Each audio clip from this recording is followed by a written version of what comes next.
Hello everybody, welcome back. Today we are going to be talking about reviewing and analysis of the whole kind of Petal album. This is Ariana Grande's most recent album. I drew it on the whiteboard for everyone to enjoy. I am wheeling around on a chair cart. Now that we're standing, like I said, we are going to be just kind of reviewing Petal. I have this beautifully busted whiteboard. Oh, if you're wondering how this whiteboard broke, I did witness its downfall. I will not be commenting on that. You will have to contact my imaginary lawyers to hear more. I'm not in my house right now. I'm actually at summer camp. So the other videos I've been posting, they were pre-recorded. Yeah, I did have a video I was gonna pre-record for this. I felt like this was more relevant. I really needed to talk about Ariana Grande releasing her new album. I'm sorry, the lighting here is actually atrocious because I'm filming it in a random classroom. Sorry. I guess I could face this way and get natural lighting. That guy's looking in the window. I literally am gonna kill myself. The main structure of this video is going to be ranking all the songs and discussing like overall qualities of the album subjectively and objectively, but it'll basically be my opinions. I'm going to be talking about the lead single and how that came out early. Then I'm going to talk about the album. Then I'm going to be like analyzing the lyrics and stuff. And then I'm going to be talking about the Petal music video as well, because that's a very heated topic right now. So first, I guess we should just start with Hate That I Made You Love Me. Oh wait, I need to set up my ranking system. I have ransacked this camp for like every expo marker to exist. I feel like a teacher. Okay, everybody, circle up.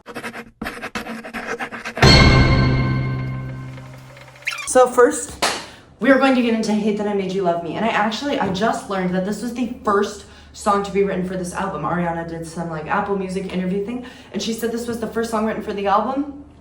I don't think it should have been the first single. I'm gonna say it. I just don't think it has that same hit and punch and effect as her other lead singles have had. The lighting is really atrocious. I'm moving the whiteboard. But the lyrical content on the song is really good. She was really cooking. I was really excited to hear all of the lyrics and metaphors and ideas she would plan across this whole album, but I don't think I necessarily got that.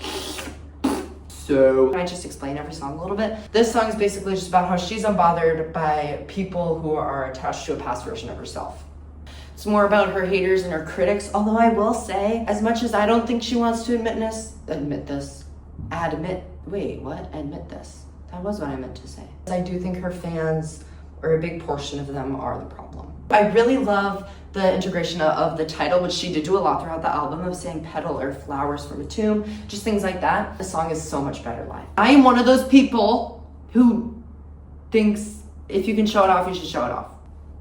I want to hear you do the whistles. I want to hear you have this powerhouse belt at the end of Hate That I Made You Love Me, especially from lead single. This song, it kind of feels like it doesn't go anywhere, which is a little bit of a problem. So for this song, I will be putting it at 5. Oh, I'll talk about the music video pretty quick. I like it. Do I really know what it means? No.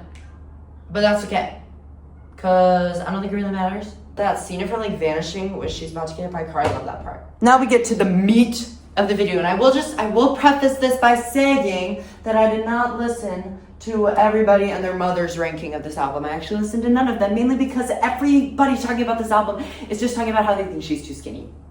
I understand that you may feel that way. I understand that maybe that might be the cold hard truth, but it's also you saying that is not gonna do anything. Why is everybody and their mom biking by the window right now? First off, we have Kiss Me. I love this intro. I love this song so much. This song kind of feels like you're flipping through past memories, and it really shocked me.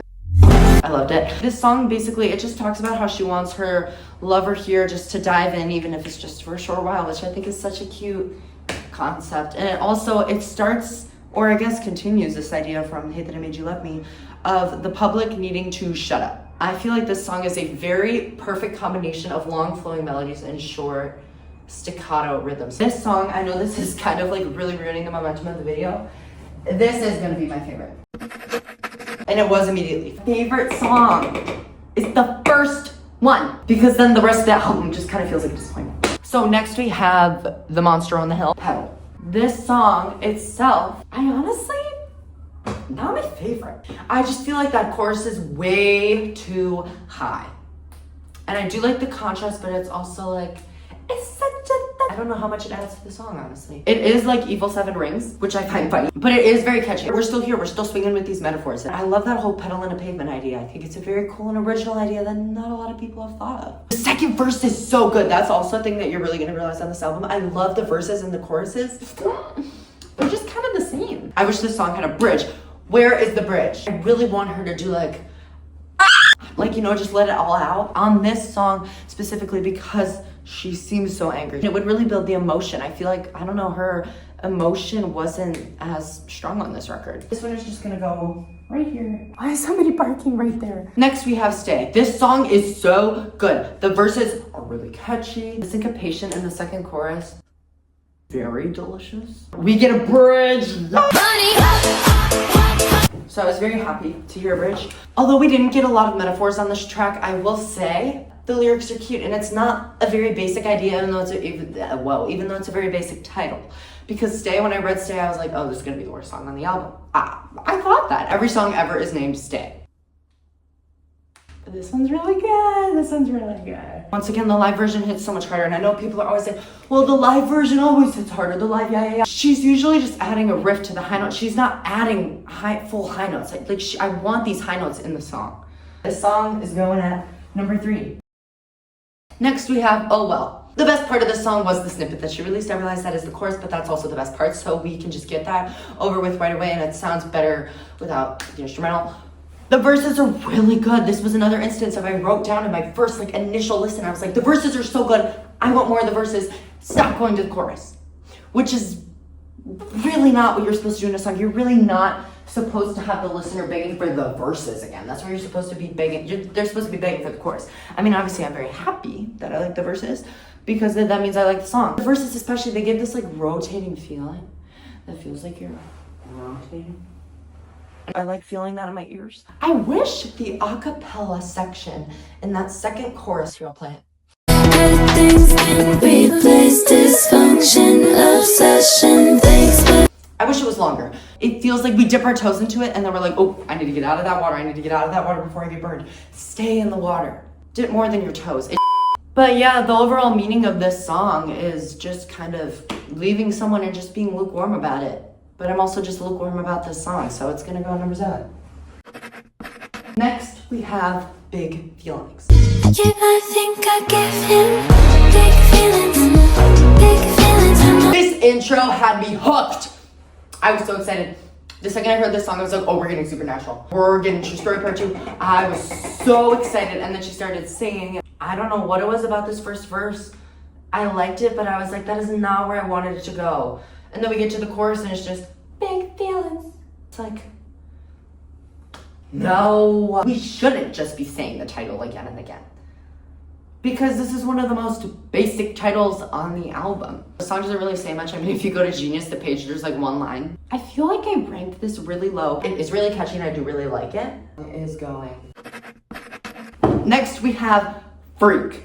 Another song. I was so excited for this song. Okay, I don't think I can express to you how much I was excited for this song because I thought we were gonna get Thank You Next to Ariana, which we did. We did. Not on this song though. This song is so chill for it being called Freak. And Twilight Zone clears. Okay, I thought that it was just Twilight Zone in a different key. So then hearing this on the actual album, I was like, no. The tone put off by the title and the tone of the song are 2 completely different things. And I would rather have the one that the title's giving. I liked this song fine up until she said freak. It's this beautiful thing. It's like Imperfect for You again. But then she goes, shut up, freak. That's the whole idea of the song. And I'm like, why? This album, she has nothing to say. Because when you think about it, her last album, she had to talk about her divorce, and then Positions, the one before that, she talked about her marriage, and then Thank You Next, she talked about all her trauma. It feels like we're kind of just saying the same point over and over again. Shut up, people. Let me live my life. We're gonna let this song sink us all the way to the bottom, and we're gonna put it at 12. Next, we have Warning Signs. I won't have much to say about this because this is basically Freak, but it's so much better. Freak should be the interlude and this should be the full song. I love the melody so much more. I love the lyrics so much. She's talking about so much more. The only thing I don't like is there's these weird soundbite moments. I love the part at the end where she's like, either way, this song is still going. So since we decided to dive into the lower half, this was really a mid-album slump. Oh no. But we made it back because now we're at Like I Do. This song is kind of trending on TikTok, but this intro and the riff and the synths, it was like she was like boom, boom, boom, boom. She was adding layers to the cake that should be bought at a gourmet bakery. Oh, she was cooking. Keep my heels tall, ego small, but I'm still grandy. The layers, the rain on me. It's giving the same as when she had Ariana Grande Butera in the credits of the Wicked movie. This really just feels like the Ariana everybody's been waiting for, but nobody's really appreciating it, which is really upsetting because the song is very good. And then that extra, buy one, take really scratched my brain. The only line that I don't like in this whole song is "You need me like I you." What does that mean? It's like, unlike Break Free, where there's a bunch of grammatical errors, that's in the verse and in the pre. So I don't really care. But the chorus makes perfectly good sense.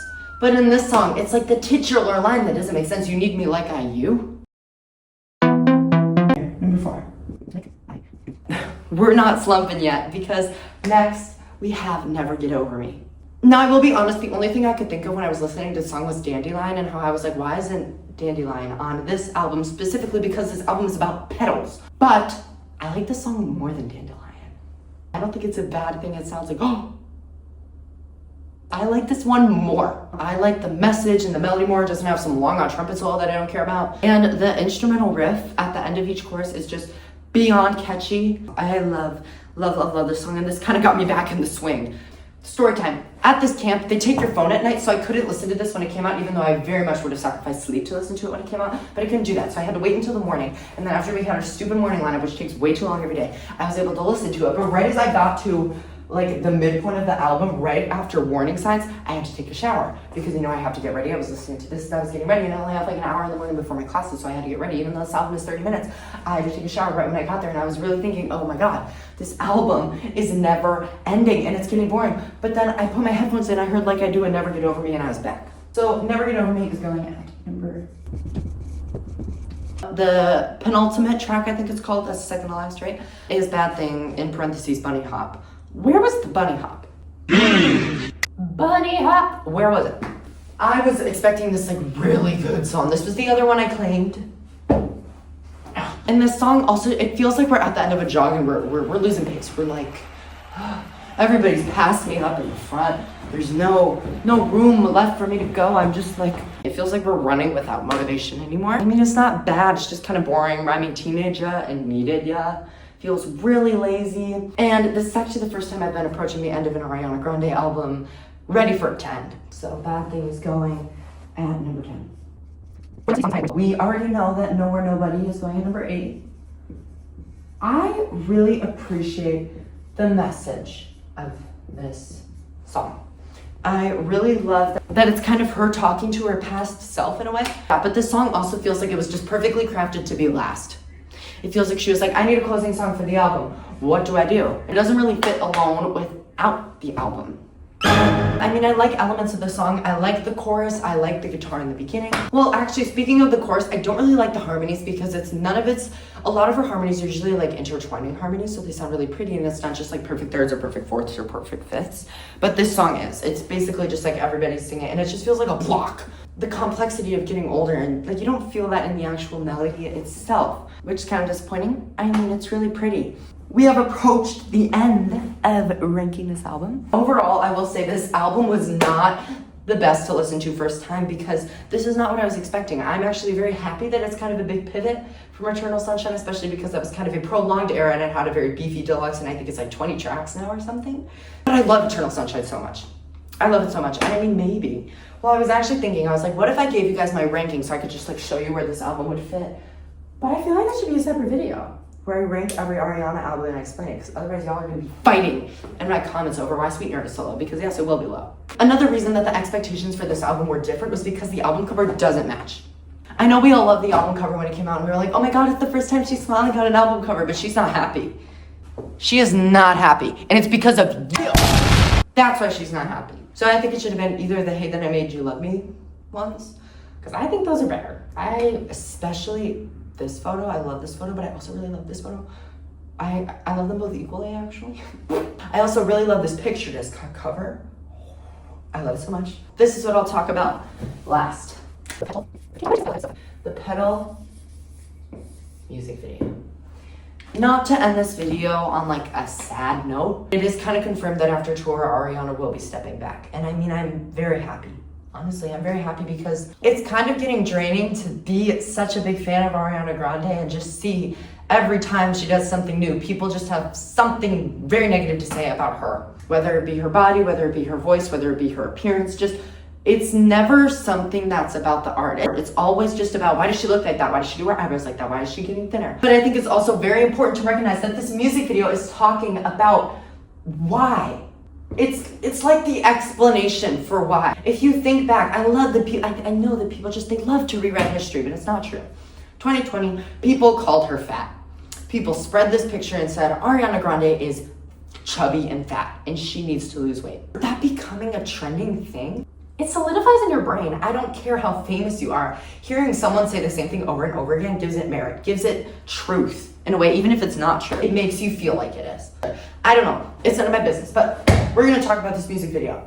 This music video has so much deeper meaning and I love it. I love the returning motif of that flower, and every time it comes back, it shrinks and it shrinks and it shrinks and then it grows again.